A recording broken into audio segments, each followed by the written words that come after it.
Welcome back to the Great American History class. I hope that you all had a really good spring break, such as I did.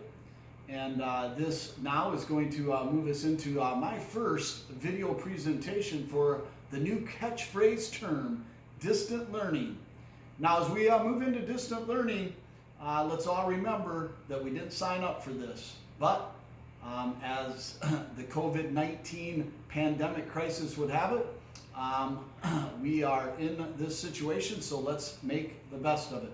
Now, I understand that most all of you would prefer to be in the Great American History class, seeing my smiley face, but that is not the case. So we are on the remote location right from Mr. Ripley's home, and we're going to do what Mr. Ripley calls the fireside chat.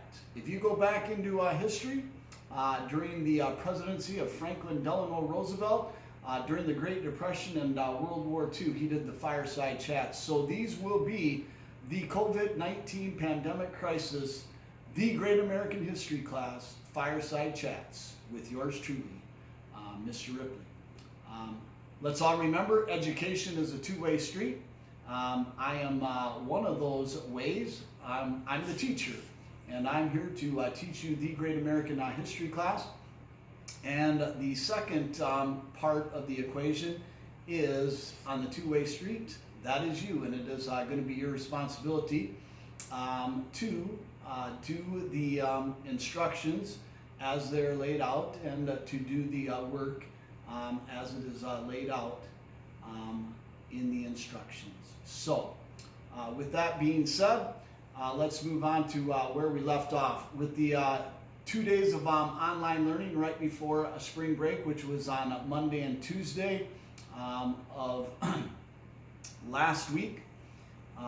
We left off with Abraham Lincoln and the Sioux Indians and the Sioux Uprising right here in your home state of Minnesota, 1862. And ultimately on the big board right above me, you can see Lincoln and the Sioux. 1862. You should all be familiar with that. So you should have read through this article right here called Lincoln and the Sioux from the New York Times. And the second thing that you should have done is that you should have watched the video Dakota 38 as well. So make sure that you have taken care of those two things. Reading Lincoln and the Sioux from the New York Times and the Dakota 38. You also should have read through a set of notes that went right along with that subject matter. And it would be found on your Schoology account.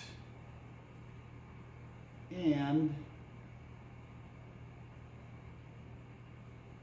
it would be under Indian Events, Segregation, and Discrimination. So I'm going to read through those notes for you at this time. So just in case you need a little clarification, here we go. It is the Dakota 38. We always do our notes in who, what, where, when, and why, and of course, who is involved. Jim Miller, he was a direct descendant of one of the Dakota 38 that was hung in Mankato, Minnesota on December the 26th, 1862. Miller, of course, was a Vietnam veteran, and he claims to have not known about the historical event of the Dakota 38 hanging back in 1862 until one night a few years ago when he had a dream or a vision about it while living on the Indian reservation in South Dakota. Following the dream and vision, Miller would put together a horse ride in 2012 to not only honor the Dakota 38 that were hanged, but to bring peace and reconciliation and healing between the Native American Indians and the white Americans past and present.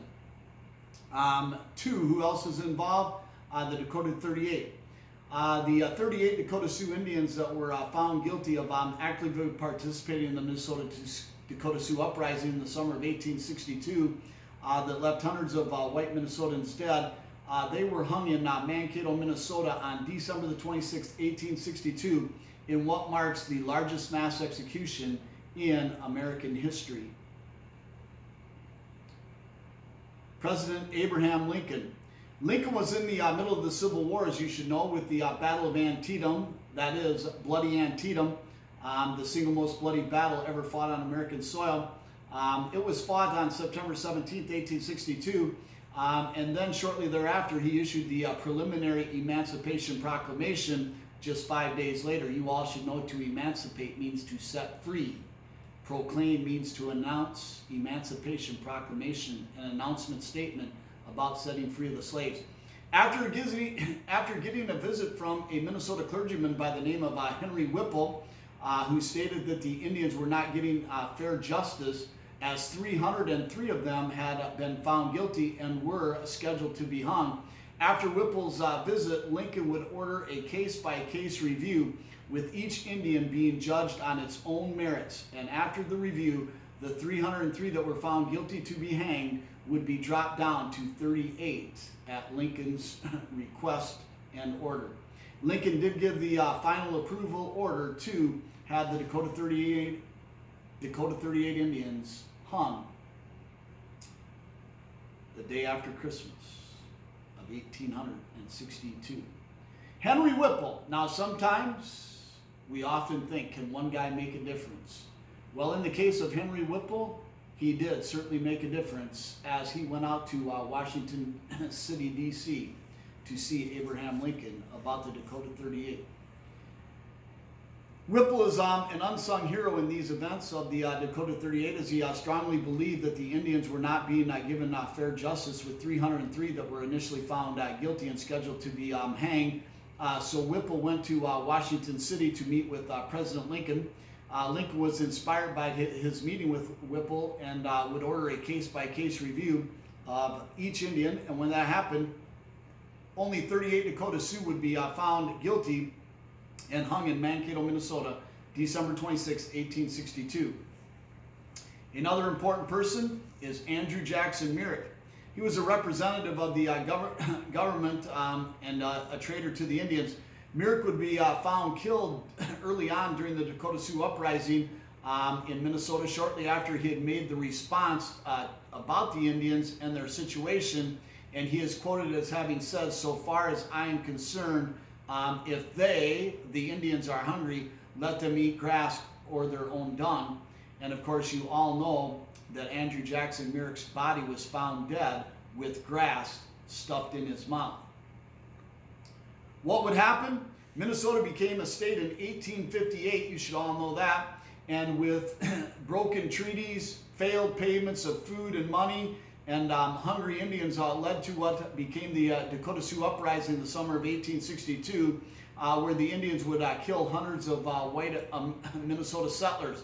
One of the representatives for the government traitors to the Indians, Andrew Jackson Myrick, who we just mentioned, is even on record as having stated, "So far as I'm concerned, if they, the Indians, are hungry, let them eat grass or their own dung." Shortly thereafter, Myrick was found killed with grass stuffed in his mouth.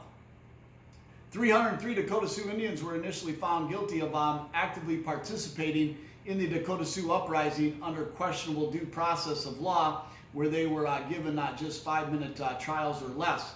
President Lincoln was persuaded by Minnesota native Henry Whipple, who would then go on to order a case-by-case review that would bring the number of Dakota Sioux Indians to be found guilty in the Dakota Sioux uprising down to 38. And they would be hung at Lincoln's order in Mankato, Minnesota on December the 26th, 1862.